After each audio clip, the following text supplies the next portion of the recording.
면접 시간까지 단 30분. 그런데 눈앞에서 한 노인이 쓰러지려 하고 있습니다. 당신이라면 어떻게 하시겠습니까? 여러분, 오늘은 정말 믿기 힘든 실화를 들려드리려고 합니다. 한 젊은 여성의 작은 선행이 어떻게 그녀의 인생을 완전히 바꿔놓았는지 그 감동적인 이야기를 지금부터 시작합니다. 영상 시청하시기 전에 구독 버튼과 좋아요 버튼 꼭 눌러주시면 더 좋은 이야기로 찾아뵙겠습니다.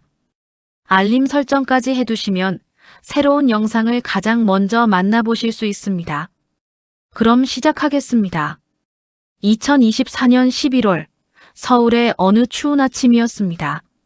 늦가을의 차가운 바람이 거리를 휘감고 있었고 사람들은 저마다 옷깃을 여미며 바쁜 발걸음을 재촉하고 있었습니다. 그날 아침 28세의 이지민 씨는 긴장된 마음으로 원룸집을 나섰습니다. 오늘은 그녀에게 있어 정말 중요한 날이었습니다. 서울 강남의 유명 백화점 본사에서 신입사원 최종 면접이 있는 날이었으니까요. 제발 이번엔 붙었으면 좋겠어. 지민은 가방 속 면접 준비 서류를 다시 한번 확인하며 혼잣말을 했습니다.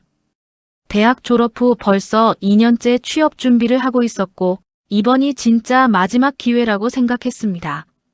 부모님께 더 이상 손 벌리기도 죄송했고 친구들은 하나둘씩 직장을 잡아 안정된 생활을 하고 있었습니다. 면접 시간은 오전 10시. 지금 시간은 9시 15분. 지하철을 타고 가면 넉넉히 도착할 수 있는 시간이었습니다. 지민은 검은색 정장을 말끔하게 차려입고 가장 좋은 구두를 신었습니다. 머리도 깔끔하게 묶고 화장도 정성스럽게 했습니다. 좋아, 나는 할 수 있어. 최선을 다하자. 지민은 스스로에게 용기를 북돋우며 지하철역으로 향했습니다.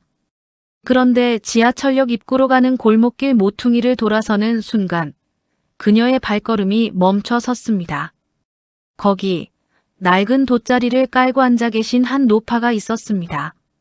칠수는 넘어 보이는 할머니는 떨리는 손으로 작은 수제 액세서리들을 정리하고 계셨습니다. 그런데 할머니 앞에 서 있는 30대로 보이는 여성이 날카로운 목소리로 뭔가를 따지고 있었습니다. 아니, 이게 뭐예요? 내가 어제 샀는데 집에 가서 보니까 부러져 있다고요. 환불해 주세요. 할머니는 고개를 연신 숙이며 떨리는 목소리로 대답했습니다. 죄송합니다. 제가 직접 다 만든 건데. 부러질 리가 없는데요. 아니, 지금 나보고 거짓말한다는 거예요? 당장 돈 돌려주세요. 여자는 점점 목소리를 높였고 주변 사람들이 하나둘씩 쳐다보기 시작했습니다. 하지만 아무도 나서지 않았습니다. 모두들 자기 일로 바쁜 아침 시간이었으니까요. 지민은 시계를 쳐다봤습니다. 9시 18분. 지금 개입하면 면접에 늦을 수도 있었습니다. 하지만 할머니의 떨리는 손과 눈가의 눈물을 보자 그녀는 그냥 지나칠 수가 없었습니다. 잠깐만요. 지민이 두 사람 사이로 다가갔습니다. 여자는 지민을 쏘아보며 물었습니다. 뭐예요? 당신도 이 사기꾼 편이에요? 아니에요. 제가 그 물건 대신 사드릴게요. 얼마예요? 지민의 말에 여자는 잠시 당황한 표정을 지었습니다. 10,000원인데요. 알겠습니다. 지민은 지갑에서 10,000원짜리 지폐를 꺼내 여자에게 건넸습니다. 여자는 돈을 받아들고는 뭐라고 중얼거리며 자리를 떠났습니다. 여자가 떠나자 지민은 할머니에게로 시선을 돌렸습니다. 할머니는 눈가에 눈물을 닦으며 고개를 숙이고 계셨습니다. 할머니, 괜찮으세요? 지민의 부드러운 목소리에 할머니가 고개를 들었습니다. 할머니의 눈에는 감사의 눈물이 맺혀 있었습니다. 아이고, 고맙구나. 정말 고마워. 요즘 같은 세상에 이런 아가씨가 다 있네. 괜찮아요, 할머니. 그런데 정말로 물건이 부러진 걸까요? 할머니는 고개를 저으며 한숨을 쉬었습니다. 아니야. 내가 만든 건 튼튼하거든. 아마 그 사람이 일부러 부러뜨리고 돈을 돌려받으려고 한 것 같아. 요즘 이런 일이 가끔 있단다. 지민의 마음이 아팠습니다. 연로하신 할머니가 이렇게 추운 날씨에 길거리에서 장사를 하시는 것도 안타까운데 이런 일까지 당하시다니. 할머니, 여기서 오래 하셨어요? 응, 남편이 일찍 돌아가시고 아들도 사고로 잃고 이제 나 혼자거든. 연금으로는 월세도 내기 힘들어서 이렇게라도 벌어야 해. 그래도 내가 만든 물건이 누군가에게 기쁨을 주면 그게 행복이야. 할머니의 말을 들으며 지민은 앞에 놓인 액세서리들을 유심히 봤습니다. 비록 화려하지는 않지만 하나하나 정성스럽게 만든 흔적이 역력했습니다. 작은 브로치, 머리핀, 열쇠고리.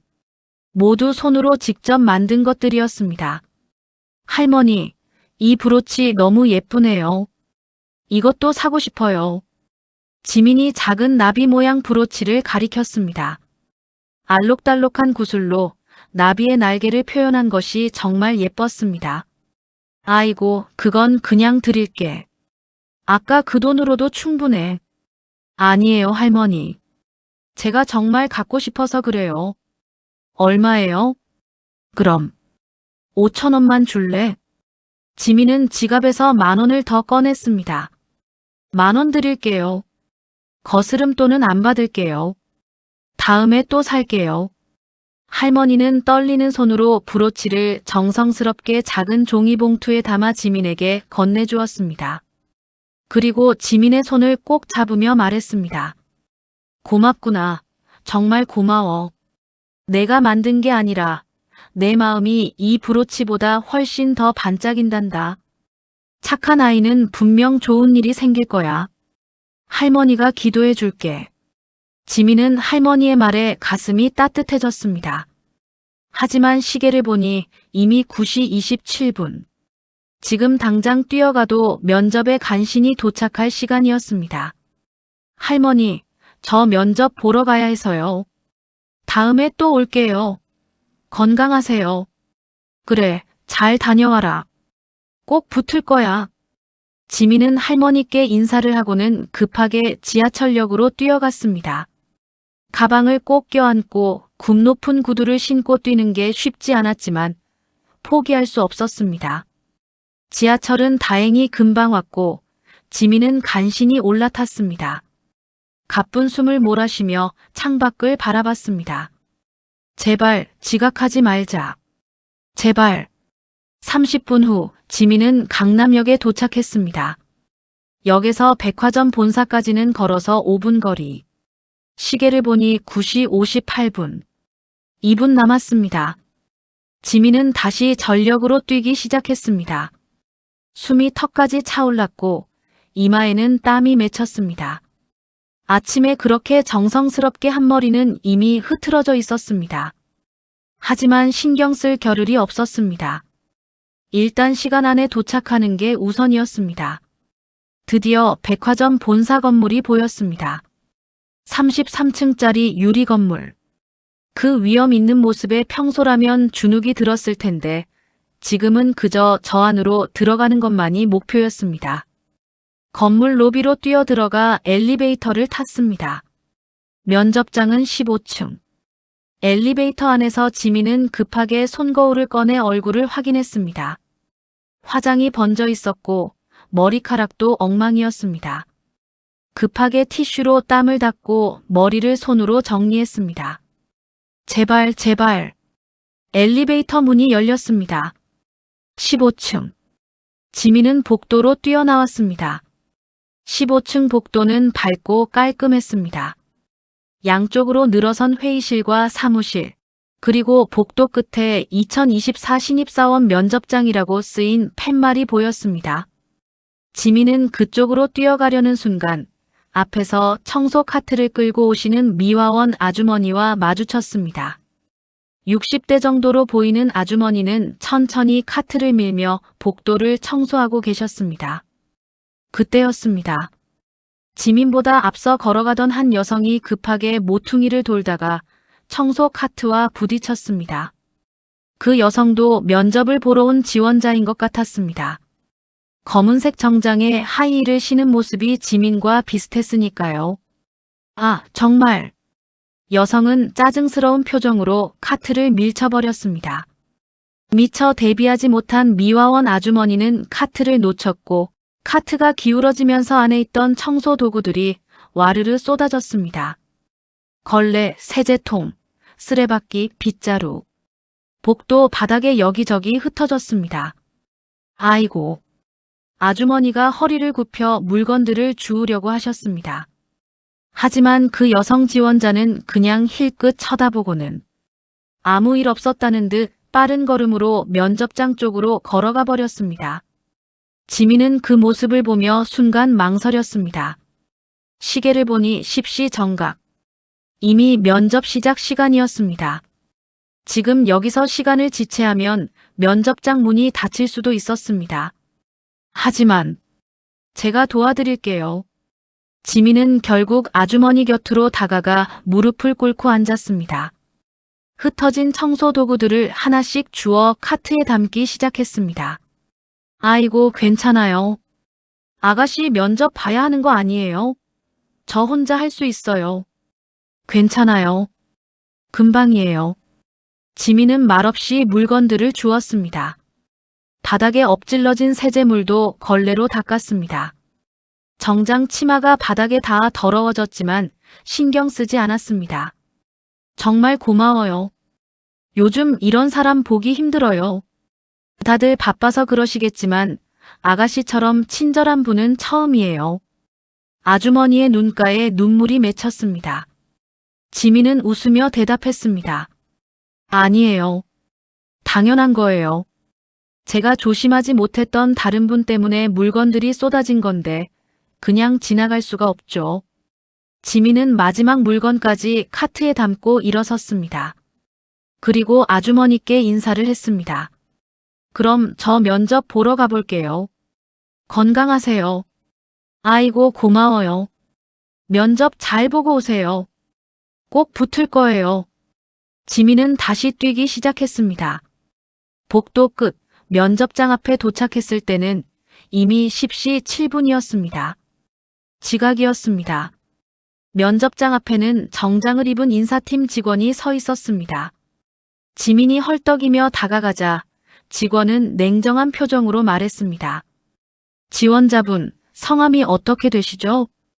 이지민입니다. 직원은 명단을 확인하더니 고개를 저었습니다. 이지민 지원자님, 면접 시작 시간이 10시였습니다. 이미 7분이나 지각하셨네요. 죄송합니다. 오는 길에 급한 일이 있어서. 정말 죄송합니다. 제발 한 번만 봐주시면 안 될까요?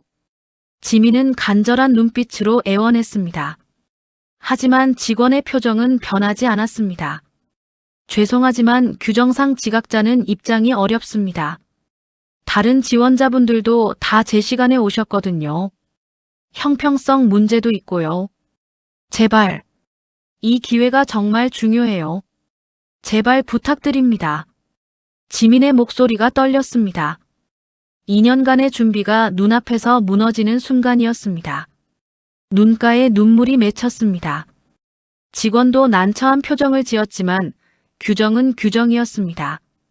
정말 죄송합니다만 다음 기회에. 그때였습니다. 잠시만요. 뒤에서 우아하고 차분한 목소리가 들려왔습니다. 동시에 은은한 꽃향기가 복도에 퍼졌습니다. 지민과 직원이 동시에 뒤를 돌아봤습니다. 거기에는 한 여성이 서 있었습니다. 60대 정도로 보이는 그 여성은 우아한 베이지색 슈트를 입고 있었고 단정하게 올린 머리에는 하얀 머리카락이 세련되게 섞여 있었습니다. 화장은 절제되었지만 품위가 느껴졌고 목에 두른 진주 목걸이는 그녀의 우아함을 더했습니다. 하지만 무엇보다 눈에 띄는 것은 그 여성의 눈빛이었습니다. 따뜻하면서도 지혜로운 오랜 세월의 경험이 묻어나는 눈빛이었습니다. 박 회장님. 인사팀 직원이 깜짝 놀라 허리를 90도로 숙였습니다. 복도에 있던 다른 직원들도 일제히 인사를 했습니다. 회장님 안녕하십니까? 회장님, 좋은 아침입니다. 지민은 어리둥절했습니다. 회장님, 그렇습니다. 눈앞에 있는 이 우아한 여성은 바로 이 백화점 그룹의 회장, 박선영이었습니다. 20년 전 남편과 함께 작은 의류 매장에서 시작해 이제는 전국에 10개의 지점을 가진 대형 백화점 그룹을 일군 입지전적인 인물이었습니다. 박선영 회장은 지민을 부드러운 눈빛으로 바라보며 말했습니다. 이 지원자분, 제가 직접 면접을 보겠습니다. 네. 회장님께서 직접요? 직원이 놀라서 되물었습니다. 지민은 더욱 당황했습니다. 무슨 일인지 전혀 이해할 수 없었습니다. 박 회장은 고개를 끄덕였습니다. 네, 제 사무실로 모시세요. 그리고 다른 분들께는 양해를 구하고 이 지원자분의 면접은 제가 따로 진행하겠다고 전해주세요. 알겠습니다. 직원은 황급히 면접장 안으로 들어갔습니다. 지민은 꿈을 꾸는 것 같았습니다. 도대체 무슨 일이 벌어지고 있는 걸까요? 박 회장이 지민에게 다가와 부드럽게 말했습니다. 따라오세요, 지민 씨. 우리 이야기를 나눠볼까요? 네. 감사합니다. 지민은 떨리는 목소리로 대답하며 회장을 따라갔습니다. 복도를 지나 엘리베이터를 타고 최상층인 33층으로 올라갔습니다. 엘리베이터 안의 침묵이 지민에게는 영원처럼 느껴졌습니다. 33층에 도착하자 넓고 화려한 접견실이 나왔습니다. 큰 창문으로는 서울 시내가 한눈에 보였습니다. 회장 비서가 차를 준비해왔고 지민은 떨리는 손으로 찻잔을 받았습니다. 박 회장은 지민 맞은편에 앉으며 말을 시작했습니다. 지민 씨, 오늘 면접 오시는 길에 무슨 일이 있었나요? 지민은 순간 당황했습니다. 어떻게 대답해야 할까요? 솔직하게 말해야 할까요? 솔직하게 말씀해 주세요. 저는 지민 씨를 벌주려는 게 아니에요. 박 회장의 따뜻한 눈빛에 지민은 용기를 냈습니다. 사실, 오는 길에 한 할머니를 도와드렸어요. 길거리에서 액세서리를 파시는데 손님이 트집을 잡으시더라고요. 그래서 제가 대신 물건을 사드렸고, 그러다 보니 조금 늦었습니다. 그렇군요. 그리고 15층 복도에서는요. 지민은 깜짝 놀랐습니다. 회장님이 어떻게 그것까지 아시는 걸까요? 청소하시는 아주머니께서 청소 도구를 떨어뜨리셨어요. 그래서 제가 도와드렸습니다. 박 회장은 고개를 끄덕이며 미소를 지었습니다. 맞아요. 제가 다 봤어요. 네. 저도 오늘 아침 일찍 출근했거든요. 1층 로비에서 엘리베이터를 기다리고 있었는데 청소하시는 우리 직원분이 저한테 달려오시더라고요. 아주 기뻐하시면서 한 젊은 여성분이 자기를 도와줬다고 정말 착한 사람이라고 말씀하시더군요. 지민은 눈이 커졌습니다. 그게 저를 말씀하신 건가요? 네. 저는 궁금했어요. 요즘 세상에 면접을 앞두고도 남을 도와줄 수 있는 사람이 있다니. 그래서 15층에 올라가 봤죠. 그리고 복도에서 지민 씨가 우리 직원을 도와주는 모습을 봤어요. 정장이 더러워지는 것도 개의치 않고 무릎을 꿇고 앉아서 물건들을 주워 담는 모습을요. 지민은 아무 말도 할 수 없었습니다. 회장님이 그 모든 것을 지켜보고 계셨다니. 박 회장은 찻잔을 들며 이야기를 이었습니다. 지민 씨, 제가 이 회사를 20년 전에 시작했을 때 저도 당신처럼 아무것도 없었어요. 작은 의류 가게 하나가 전부였죠. 하지만 저는 한 가지 원칙을 지켰어요. 사람이 먼저다. 돈도 중요하고 실력도 중요하지만 결국 사람의 마음이 가장 중요하다고 믿었어요.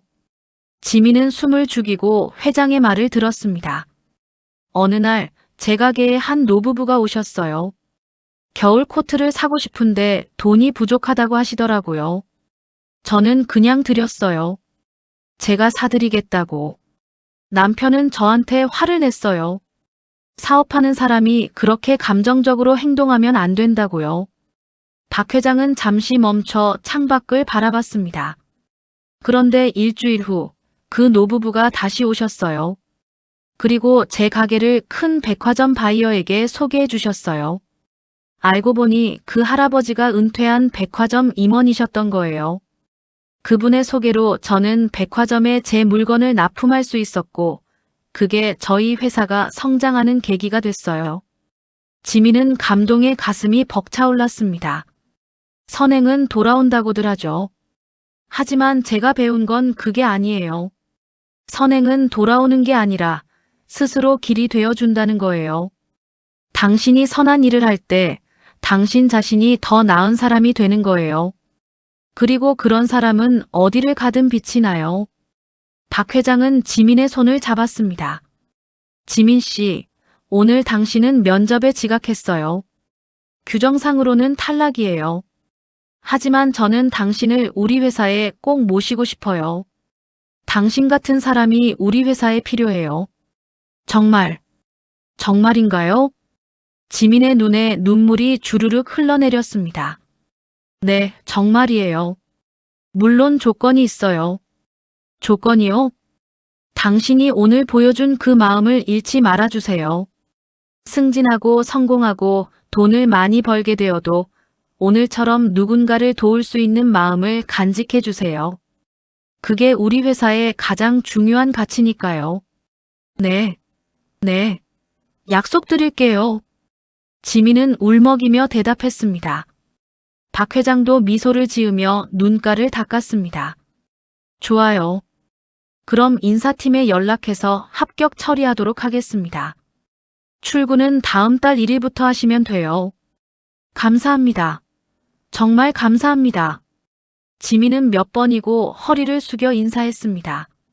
면접실을 나와 엘리베이터를 탔을 때 지민은 비로소 실감이 났습니다.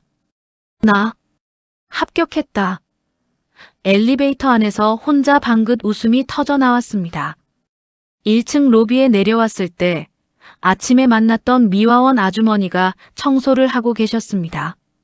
지민이 다가가자 아주머니가 환하게 웃으며 말했습니다. 아가씨, 면접 잘 봤어요? 네, 합격했어요. 아이고, 그럴 줄 알았어요. 착한 사람은 복을 받는 법이에요. 두 사람은 활짝 웃으며 악수를 나눴습니다. 건물을 나와 거리를 걸으며 지민은 아침에 할머니께서 주신 브로치를 꺼내봤습니다. 햇빛에 반짝이는 작은 나비 브로치. 지민은 그것을 자신의 가방에 조심스럽게 달았습니다. 그날 저녁 지민은 다시 그 골목길로 갔습니다. 할머니는 여전히 그 자리에 앉아 계셨습니다. 할머니, 저 합격했어요. 아이고, 내가 그럴 줄 알았지. 축하한다. 정말 축하해. 할머니는 지민의 손을 꼭 잡으며 기뻐하셨습니다. 지민은 지갑에서 돈을 꺼내 할머니께 드리며 말했습니다. 할머니, 이거 받으세요. 적지만. 아니야. 난 괜찮아. 내가 성공하는 게 나한테는 가장 큰 선물이야. 하지만 지민은 끝까지 고집했고 결국 할머니는 돈을 받으셨습니다. 그리고 지민에게 작은 선물 하나를 더 주셨습니다. 행운을 가져다 준다는 네잎 클로버 모양의 작은 키링이었습니다. 고마워요, 할머니. 자주 올게요. 그래, 잘 다녀가렴. 그리고 기억해라. 내 마음은 언제나 반짝인단다. 집으로 돌아가는 길, 지민은 가슴이 벅차올랐습니다. 오늘 하루는 그녀의 인생에서 잊을 수 없는 날이 될 것 같았습니다. 그날 밤, 지민은 일기장을 꺼내 적었습니다. 오늘 나는 배웠다. 선행은 누군가를 위한 것이 아니라 나 자신을 위한 것이라는 걸. 누군가를 도울 때 내가 더 큰 사람이 된다는 걸. 그리고 세상은 생각보다 따뜻하다는 걸. 몇 달 후, 지민은 백화점에서 열심히 일하고 있었습니다. 박 회장은 가끔 지민을 찾아와 격려해 주었고, 지민은 회장의 기대에 부응하기 위해 최선을 다했습니다. 그리고 매주 금요일 퇴근길에는 어김없이 그 골목길을 들러 할머니와 이야기를 나눴습니다. 할머니의 액세서리를 사고 따뜻한 음료를 대접하며 서로의 일주일을 나눴습니다. 1년 후 지민은 박 회장의 도움으로 할머니를 위한 작은 가게를 마련해 드렸습니다. 이제 할머니는 추운 거리가 아닌 따뜻한 가게에서 액세서리를 만들고 팔 수 있게 됐습니다. 가게 이름은 반짝이는 마음이었습니다. 지민은 깨달았습니다. 그날 아침 그녀가 선택한 작은 친절이 그녀의 인생을 바꿔놓았다는 것을, 그리고 그것은 시작에 불과했다는 것을. 선행은 돌아오는 것이 아닙니다. 선행은 스스로 길이 되어 우리를 더 나은 곳으로 인도합니다. 여러분, 오늘 이야기는 여기까지입니다. 이 이야기는 픽션이지만 우리에게 중요한 교훈을 줍니다. 바쁜 일상 속에서도 누군가를 향한 작은 친절, 그것이 얼마나 큰 힘을 가지고 있는지 말입니다. 여러분의 작은 친절이 누군가의 하루를 바꿀 수 있고 때로는 인생을 바꿀 수도 있습니다. 그리고 그 친절은 결국 여러분 자신에게도 돌아옵니다. 오늘 하루 누군가에게 작은 친절을 베풀어 보는 건 어떨까요? 영상 재미있게 보셨다면 구독과 좋아요, 알림 설정 부탁드립니다. 댓글로 여러분의 생각도 나눠주세요. 다음에도 더 좋은 이야기로 찾아뵙겠습니다. 감사합니다.